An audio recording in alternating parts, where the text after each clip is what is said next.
ibihe byiza kuri wowe wakoze subscribe kuri Gasoko Media TV. Uyu ni umuhungu w'abanyarwanda Jesco zo mipanga icyogere mu nkuba, umwami w'abagore abanyarwandakazi banje kubasuza mbifuriza amahoro y'Imana nyagasani gukomeza kubana namwe aho muherereye hose. Salama musaza. Salama. Uyu mujama rero no mujama twiganye primaire bamwita Fisi ndetse nari maze imyaka myinshi cyane naramubuze, ariko ngo hari ahantu yiberaga, agiye no kutubwira ahantu yiberaga, aratubwira ubuzima bwaho ko byabaga bimeze, ndetse araza kuza kutubwira niki cyari cyaramujyanye aho yiberaga. Komera cyane fi. Komera. Ngo wiberaga ahantu, ariko yiberaga ahantu naragiye mageragere marayo imyaka mageragere muri quartier se cyangwa muri gereza. Muri gereza nagezeyo nsanga ubuzima bwo ni hata barabana kudusakuriza babwira umwana uko turimo turakora. Ubuzima nsanze ari hatari. Na keepinze down kugira ngo mbashe kumenya ubuzima ngiye kujyamo ni buzima bwoko ki, ese ubwo buzima twese tuzabubamo gute. Ariko bisaba gufunga umukanda kugira ngo twese tubeho, kandi bisaba yuko wiyoroshya. Niki cyo cyakujyanye mageragere? Nakubisumira byagenze bitamo bari mwasinze byari bimeze ati twagiye mu kabari, tugeze mu kabari fa n'inshuti yanjye ndaya ngo nigiye kumuntwara kandi bitari bushoboke. Mwari muri agana he? Twari turi Remera mu migina, ariko biba ngombwa yuko ewana buri wese agaragaza imbaraga ze n'iki, kuko imbaraga z'ikofi zo ntabwo twabashaka kuzigaragaza, ariko byageze aho ngo dukoresha ingumi. Ariko Fisi kera twiga primaire nko mu wa gatandatu wari nko mu wa kane gutya, nabonaga ariko waratangira urumogi vi, warutangiye kera. Narutangiye niga mu wa kane primaire. Niga mu wa kane primaire kabisa, kuko numva umuntu wa mbere wanywesheje urumogi ni umupeti w'inshuti yanjye bita Dona wagiye mu Buholandi. Yego, niwe warunywesheje. Ubwa kabiri nongera kurunyweshwa na hari utangira kuruhaha nawe none buriya nicyo kibi cy'urumogi. Yego gwirogere umukobwa rero ngafite story zimageragere. Abo afite story no zimageragere. Efo ariko biriya bintu bavuga ngo mukabona baragasatura neza. Baragasatura abana babaye abagore babaye abadamu. Bitari ibyo nani nize gufungirwa muri gereza bita Niyofe, sangamo abatipe bitwa ba Claudina, abatipe bita ba Mukanoeli, ugasoma umugabo ko gereza y'abagore. Wewe wafunzwe imyaka ingene ni ukuvuga ngo hari anafunzwe amezi 6 Rubavu mu kubita umwaka nyine Niyofe iragereza y'akarere ka Gicumbi. Nk'icyo gihe nari nzi ngo wenda ngo wavamo utakibasha kunywa kayoga, uvuye mu biti wapi uvamo nyine ukamara nk'icyumweru wikarumye tu. dore umukobwa ngo afite stories z'umushuti wawe fata ku mavuta yabimbwiye ngo byagenze yaratuje yarikaruye fata ku mavuta yaratuje, ubasigaye atoza ikipe bita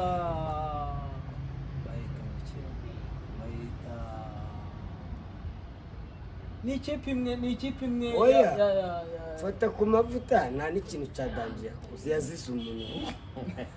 Buriya ntabwo na Miss Mwetu yaragiye kuzira agacupa, ariko buriya fata ku mavuta ngo yazize umuntu mudomo. Nibyo nakubwira ngo arasimye. Yego, none se fi hariya ubundi iyo umuntu amaze kugerayo indani biba bimeze bituma wigezemo hariya rero ni ukuvuga ngo urareba ukabona ubuzima bw'aho ngaho ni ubuzima wowe ubwawe utabasha kumanaginga. Gusa ikintu kibamo nabonye kigoye ni ukubanza kumenya aho kuryama. Iyo utarahabona urara muri korodoro ahandi ushobora kuza ukarambura. ariko wowe ngo wanakuyeyo matera. Matera nayikuyeyo ni ninjiye ndi umudanjeri. Matera ngezeyo ndayibona ndavuga ati umufariso wanjye rero mbonye mu bintu bingoye njyewe ubwanjye. ari umudanjeri. Umudanjeri no babandi nyine barakoze ibyaha by'indega kamera. Noneho njyewe ngifungwa ndabizi hari matera bitaga Burundu ziracyabaho. Burundu zirahari. izo burundu barazidoda. Hari abasaza b'abadanjiri, hari abasaza b'abadanjiri. Hata umuntu w'umudanjiri ni umuntu uba umazemo igihe kirekire, niwe bita umudanjiri. Noneho abo basaza bakora baba bamaze nk'igihe wenda afite nka burundu yiwe, noneho ati ntabwo azatahita yishingira umurimo w'imbere kishirira. Noneho hari ukuntu bafatanya ibyenda bishaje, ibintu bya byenda bataye, agafata umufuka akawusatura n'ibiringiti n'iki, afite umufuka akawusatura akawurambura, agafata ibyenda akarandaho akabipanga neza, agahita afata undi mufuka igipande akashyira hejuru, agahita adoda mu mpande. Iyo matera rero niyo bita burundu. ubasha kwinyagambura se nta cyose. Ese urubavu rumwe se? N'urubavu rumwe. none ikintu kiba giseke. None se fi ko waje gusa none n'urumogi burundu kandi kera warasaga neza. N'ubuzima bwa gereza ubu maze amezi 3 uri hanze. ubu nibwo agasura kongera. Ahubwo uyu nguyu buriya ni muzima. Buriya Jane yazagira umuntu ukubwira, umuntu wese uvuye muri gereza ukamubona byibushye, buriya ntabwo aba ari ubuzima. Ukoraga n'icyo ko agatuza urabona ko ni kose. Nagezeho nkora gym kuko ntabwo warya biriya udakora gym. Ubu ngubu nibwo ari gusura ku murongo. Buriya umubonye akiva muri gereza wasanga yaratunze, afite amashigo nk'aya. Burya nibwo ari kuba muzima, ari kugenda agaruka amatama. Noneho urabona kandi ukunda kumenyera mu biganiro. Umuntu uvuye hariya abangana nawe, kandi buriya ntabwo aba ari ubuzima. Ni amaraso bafite, bari amaraso make akagenda akabyimba, ukabona umuntu yarabyimbye ukagira ngo arabyibushye, kandi ari amaraso make, ari amaraso yamushize. Buri uyu nguyu nibwo uburoko buri kumushiramo, ari kugenda yumuka. Uzuze gukora iki mwana? Ubu ngubu mu buzima busanzwe ndi gukora akazi ka tekinike, n'ubundi niko nakora. Akahe? Nubaka amakaro, amadesign.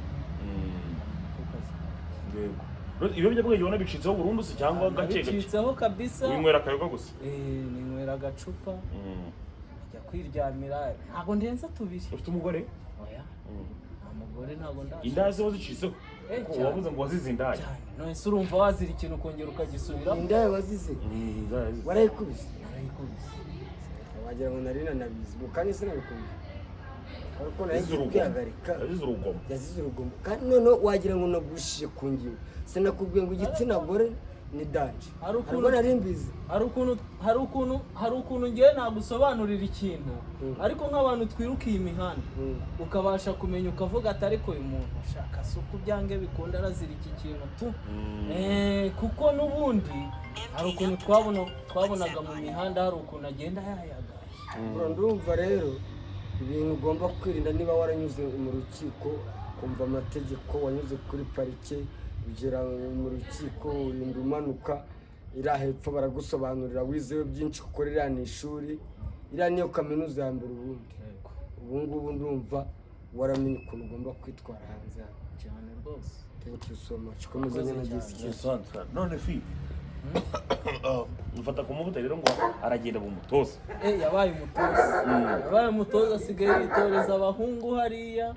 Ewana yabuvamo akajya mu mufariso akaryama ahantu bita mu Muyange. Mu Muyange nta hameze hate? Ni igihodi kirepfo ahantu bita mu Gicaka. Aho ngaho niho bamujyanye, kuko twebwe twabaga ahantu muri zone ya Kigali, ahantu numvishe Jean Paul yasobanuraga abanyarwanda. Harimo ibihodi 3. Ibyo bihodi 3, hari zone ya Kigali ari bamo abantu bashobora kuba bafite imyaka mikeya, niko nabivuga. Muri iyo myaka mikeya rero ntago bakujyana epfo mu Gicaka, kuko mu Gicaka ho haba abantu mani bafite uburoko bro. Aba bantu bafite uburoko bahandi nyine budafite ikiza. Ariko rero aguze mbawuro bwira story zagereza rero zimeze zite?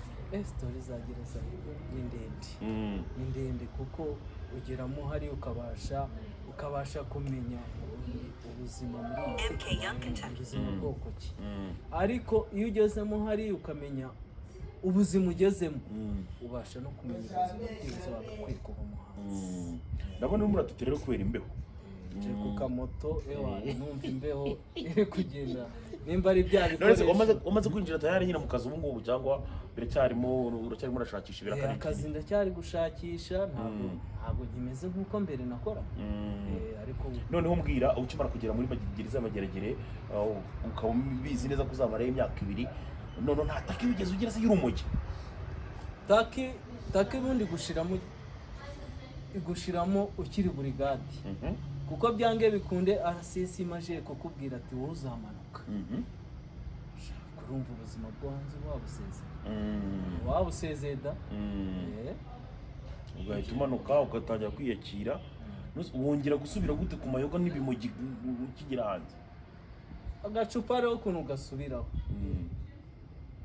ushobora guhura n'inshuti yawe ikagutamo kamwe ati rwogera nkwakire reka nkwakire ariko mu kukwakira mu by'ukuri bigenda biza gake none se ko hari story nabonye uwitwa Jean Paul agenda yungikanya biriya wowe ubona atari nk'ibinyoma biriya ni ibinyoma ni ibinyoma kuko ngewe ahantu nshingira ko ari ibinyoma ejo bundi nabonye mu kiganiro yasangije abanyarwanda ababwira ko yakubitishijwe n'umusoroveye ariko mu by'ukuri ntabwo umusoroveye yagukubitisha kuko nta hantu muba muhuriye cyokoze uri inyuma y'igipangu ukamusuzugura bashobora kuguhana bo ubwabo ariko ntabwo bagukubitisha muri gereza ni nk'ubuhe butumwa wagenera Jean Paul Gundi neza ukomeza kugenda asakaza ibinyoma oya biriya bintu ntabwo ari byo nkuriya mu mama ari kugenda aharasinga avuga ko ariwe wamukubitishije ngo sinzi ngo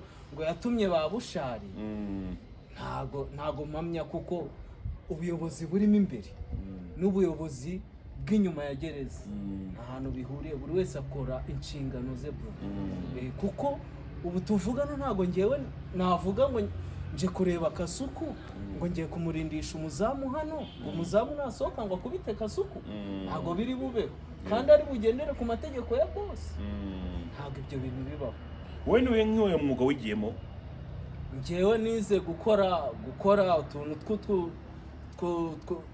tw'udukomo impeta ibyo byose ni ibintu harimo imyuga myinshi wakiga urakoze cyane Fisi ku kiganiro gito tugiranye nanze gukomeza kuba twagirana ikiganiro kandi umuntu muratitira kubera imwe